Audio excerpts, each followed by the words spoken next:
ఇరాన్‌లో ఖొమైనీ సెంటిమెంట్ మరింత బలపడింది అక్కడ ఉన్నటువంటి ముస్లింలకి. షియా ముస్లింలకి చాలా బలమైనటువంటి ముద్ర పడిపోయింది. ఎందుకంటే ఇప్పటికి 3 సార్లు అమెరికా అదుగో, ఇదుగో అని చుట్టుముట్టేసామంటాం. ఇజ్రాయెల్ ఆ మధ్యన ఏకంగా ఇరాన్ మీద దాడులు చేసింది. ఇరాన్ గూడా ఇజ్రాయెల్ మీద దాడులు చేసింది. ఆ తర్వాత ఈ అమెరికా ఇజ్రాయెల్ చేత దాడులు ఆపిచ్చింది. ఇరాన్ ఆ తర్వాత ఆగింది. అంటే భయపడి వెనక్కి తగ్గింది ఇజ్రాయెలు, అమెరికా అయింది. అమెరికా భయపడి ఇజ్రాయెల్‌ని ఆపించింది. లేదా అమెరికా అవసరాల కోసం ఇజ్రాయెల్‌ని ఆపింది. దాంతో ఖొమైనీకి మరింత బలం పెరిగింది. మళ్ళీ ఉద్యమాలు ఇప్పుడే బలంగా పెరిగినాయి. ఇది రెండోసారి.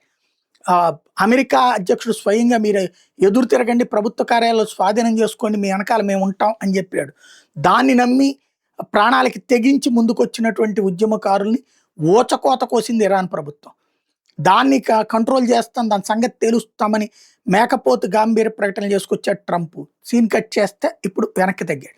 దీంతో ఖొమైనీ శక్తి అది, మా దేవుడి ముందు ట్రంప్ లాంటోడు మెత్తబడాల్సిందే, చేతులు కట్టుకోవాల్సిందే, ఇజ్రాయెల్ కూడా వణికిపోవాల్సిందే అంటూ ఇప్పుడు మరింతగా సెంటిమెంటు రగులుతోంది. ఇరాన్లో ఖొమైనీని దేవుడిగా కొలవడం మరింత పెరిగింది.